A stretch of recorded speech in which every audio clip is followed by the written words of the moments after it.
നമസ്കാരം. ഇക്കഴിഞ്ഞ നിയമസഭാ തെരഞ്ഞെടുപ്പിലെ അടിയൊഴുക്ക്, തോൽവി CPM-നെ ഇപ്പോഴും വേട്ടയാടുകയാണ്. അതിൽ നിന്ന് അവർക്കൊരു മോചനം കിട്ടിയിട്ടില്ല, മാനസികമായി തന്നെ. ഇനി എങ്ങോട്ട് എന്നുള്ള ചിന്തയിലാണ് CPM. കേരളത്തിലെ കമ്മിറ്റികൾ മാത്രമല്ല, കേന്ദ്ര കമ്മിറ്റികളും അങ്ങനെ ഒരു ചിന്തയിൽ തന്നെയാണ്. കാരണം കേരളത്തിലല്ലാതെ മറ്റൊരിടത്തും ഭരണമില്ലാതിരിക്കുന്ന അവസ്ഥയായിരുന്നു. ഇപ്പോൾ കേരളത്തിൽ നഷ്ടപ്പെട്ടു. പാർട്ടിയിലെ അടിയൊഴുക്കുകളും തമ്മിൽ കുത്തുകളും പോരുകളും മോഷണങ്ങളും പുറത്തു വരുന്ന അഴിമതി കഥകളുമൊക്കെ പാർട്ടിയെ എങ്ങോട്ട് നയിക്കും എന്നുള്ള ഭയാശങ്കകളിൽ തന്നെയാണ് പാർട്ടിയുടെ അംഗങ്ങൾ മുഴുവൻ, നേതാക്കൾ മുഴുവൻ. മാത്രവുമല്ല, ഇപ്പോൾ പാർട്ടി ഭയക്കുന്നത് യഥാർത്ഥത്തിൽ BJP-യെയാണ്. CPM BJP ആയി മാറുന്നു, സഖാക്കൾ സംഘികളായി മാറുന്നു എന്നുള്ള ഭയപ്പാടിലാണ് CPM. അവരുടെ റിപ്പോർട്ടുകളിൽ പറയാതെ പറയുന്നതും അത് തന്നെയാണ്, സഖാക്കൾ സംഘികളായി മാറുന്നു. BJP-യുടെ കോൺഗ്രസ് വിമുക്ത ഭാരതം കേരളത്തിലെങ്കിലും അടിസ്ഥാനരഹിതമായിരിക്കും, അല്ലെങ്കിൽ നടക്കാത്ത കാര്യമാണ് എന്നുള്ളത് നേരത്തെ തന്നെ രാഷ്ട്രീയ നിരീക്ഷകർ കണ്ടെത്തിയതാണ്. അവർ അത് പറഞ്ഞതുമാണ്. കേരളത്തെ സംബന്ധിച്ചിടത്തോളം കോൺഗ്രസിന്റെ വോട്ട് ബാങ്കുകൾ ക്രിസ്ത്യൻ മുസ്ലിം സമുദായങ്ങളാണ്. എന്നാൽ കേരളത്തിലെ ഏറ്റവും വലിയ ഹിന്ദു പാർട്ടി എന്ന് പറയുന്നത് CPM ആണ്. അതൊരിക്കലും BJP അല്ല. CPM-ന്റെ അണികളിൽ, അതുപോലെ തന്നെ നേതാക്കളിൽ 80% കൂടുതൽ ഹിന്ദുക്കളാണ്.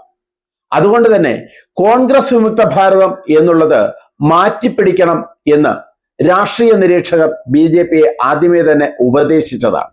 BJP-യുടെ അത്തരം നിലപാടുകൾ അമ്പെ പരാജയപ്പെട്ടിരിക്കുന്ന സാഹചര്യമാണ് നമുക്ക് കാണാൻ കഴിയുന്നത്. യഥാർത്ഥത്തിൽ കേരളത്തിലെങ്കിലും BJP അത് മാറ്റിപ്പിടിച്ച് CPM വിമുക്ത ഭാരതം എന്നാക്കിയിരുന്നുവെങ്കിൽ ഇപ്പോൾ സഖാക്കളുടെ സംഘികളാകൽ വളരെ നേരത്തെ തന്നെ നടക്കുമായിരുന്നു. BJP-ക്ക് ഇതിൽ കൂടുതൽ വളർച്ച കേരളത്തിൽ നേടാൻ കഴിയുമായിരുന്നു എന്ന് രാഷ്ട്രീയ നിരീക്ഷകരുടെ അഭിപ്രായമാണ്. വോട്ടെടുപ്പ് കഴിഞ്ഞു. ചരിത്രത്തിലില്ലാത്ത വിധം സീറ്റുകളുമായി UDF ഭരണം നേടി. കേരളത്തിൽ BJP-യും 3 സീറ്റുകൾ നേടി ധാരാളം മണ്ഡലങ്ങളിൽ 2ാം സ്ഥാനത്തായി CPM-നെ 3ാം സ്ഥാനത്തേക്ക് പിന്തള്ളുകയും ചെയ്തു. CPM-ന്റെ ധാരാളം വോട്ടുകൾ BJP-യിലേക്ക് ഒഴുകി. എന്താണ് സംഭവിച്ചത്, ഇതിന് കാരണം എന്താണ് എന്നറിയാതെ അന്തം വിട്ടു നിൽക്കുകയാണ് CPM നേതൃത്വം. ഇനിയൊരു തിരിച്ചുവരവിന് സാധ്യത ഇല്ല എന്ന് ശങ്കിക്കുന്ന വിധം മരവിപ്പിലാണ് CPM നേതൃത്വം. പാർട്ടിക്കാണ് തെറ്റുപറ്റിയത്, ഞങ്ങൾക്കല്ല എന്ന് പിണറായി വിജയൻ നേരിട്ടല്ലാതെയും MV ഗോവിന്ദൻ നേരിട്ടും പരസ്യ പ്രസ്താവന നടത്തി. ഈ പരസ്യ പ്രസ്താവന അണികൾക്കിടയിൽ വിദ്വേഷമാണ് ഉണ്ടാക്കിയിരിക്കുന്നത്. സാധാരണ താഴെത്തട്ട് മുതലുള്ള റിപ്പോർട്ടിങ്ങിൽ പിണറായിക്കും MV ഗോവിന്ദനും എതിരായിരുന്നു സാധാരണ അണികൾ മുതൽ നേതൃത്വം വരെ, കേന്ദ്ര നേതൃത്വം വരെ. എന്നാൽ അതൊന്നും അംഗീകരിക്കാൻ പിണറായിയോ MV ഗോവിന്ദനോ തയ്യാറല്ല. ഇപ്പോൾ തന്നെ സംസ്ഥാന കമ്മിറ്റിയിൽ ഭൂരിപക്ഷവും പിണറായിക്ക് എതിരാണ്. പക്ഷേ വാ തുറന്ന് ഒരക്ഷരം മിണ്ടുന്നില്ല എന്നുള്ളതേയുള്ളൂ. സാഹചര്യം ഉണ്ടായാൽ തീർച്ചയായും അവരുടെ എതിർപ്പ് 100% പുറത്തേക്ക് വരും എന്ന് തന്നെയാണ് രാഷ്ട്രീയ നിരീക്ഷകരുടെ അഭിപ്രായം. BJP വിജയിച്ച 3ഇടത്തും കോൺഗ്രസും BJP-യുമായി ഡീലാണ് എന്ന് CPM ഉറക്കെ പറയുന്നുണ്ട്. എങ്കിലും CPM-നും കുറഞ്ഞ വോട്ടുകൾ എവിടെ പോയി എന്നുള്ളത് കണ്ടെത്താൻ CPM-ന് കഴിയുന്നില്ല, അല്ലെങ്കിൽ അവർ കണ്ടില്ല എന്ന് നടിക്കുന്നു. അതുപോലെ തന്നെ BJP 2ാം സ്ഥാനത്തെത്തിയ മണ്ഡലങ്ങളിൽ മിക്കവയിലും CPM 3ാം സ്ഥാനത്തേക്ക് പോയി. അവിടെ CPM-ന് കുറഞ്ഞ വോട്ടുകൾ എന്ത് സംഭവിച്ചു എന്നുള്ളത് കണ്ടെത്താൻ CPM തയ്യാറാകുന്നില്ല.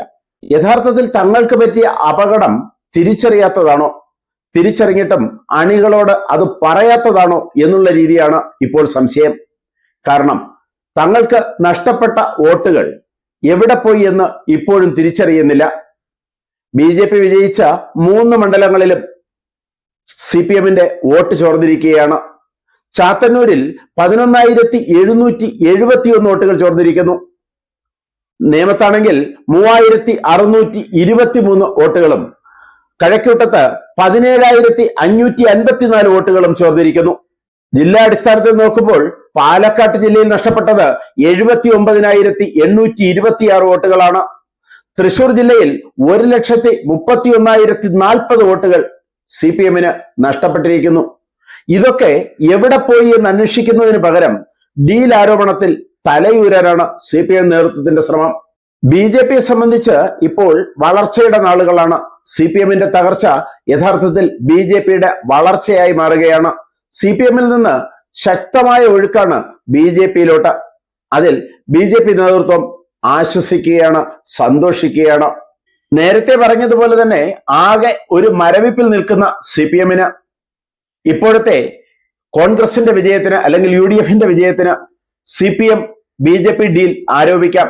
പക്ഷേ യഥാർത്ഥം കണ്ടെത്തി ചികിത്സിച്ചില്ലെങ്കിൽ, കാരണം കണ്ടെത്തി ചികിത്സിച്ചില്ലെങ്കിൽ അത് CPMന്റെ വൻ തകർച്ചയിലേക്കായിരിക്കും പോകുന്നത്. മറ്റൊരു പശ്ചിമ ബംഗാളോ മറ്റൊരു ത്രിപുരയോ ആവർത്തിക്കുന്നതിന് സാധ്യതയേറെയാണ്. സഖാക്കളുടെ BJPയിലോട്ടുള്ള ഒഴുക്കിനെ കുറിച്ച് അവരുടെ റിപ്പോർട്ടിൽ തന്നെ വ്യക്തമായി പറയുന്നുണ്ട്. നമ്മുടെ സഖാക്കളെ BJPയിലേക്ക് കൊണ്ടുപോകുന്നതിനുള്ള ശക്തമായ ഇടപെടൽ BJP നടത്തുന്നുണ്ട്. അതിന്റെ ഫലമാണ് വർക്കല നിയമസഭാ മണ്ഡലത്തിൽ BJP സ്ഥാനാർത്ഥിയായി നമ്മുടെ ഏരിയ കമ്മിറ്റി അംഗം മാറുന്ന സ്ഥിതിയുണ്ടായത്. അസംതൃപ്തരായി നിൽക്കുന്ന പലരെയും കൂട്ടിക്കൊണ്ടുവരുന്നതിനുള്ള പ്രവർത്തനങ്ങളാണ് അവർ നടത്തിക്കൊണ്ടിരിക്കുന്നത് എന്ന് തിരിച്ചറിയാൻ കഴിയണം. ഇക്കാര്യത്തിൽ തികഞ്ഞ ജാഗ്രത പുലർത്താൻ കഴിയണം എന്നാണ് റിപ്പോർട്ട് പറയുന്നത്. നേതാക്കളാണ് ഇത് ആദ്യം തിരിച്ചറിയേണ്ടത്. അണികളെ ഇത് ആദ്യം ബോധ്യപ്പെടുത്തണം.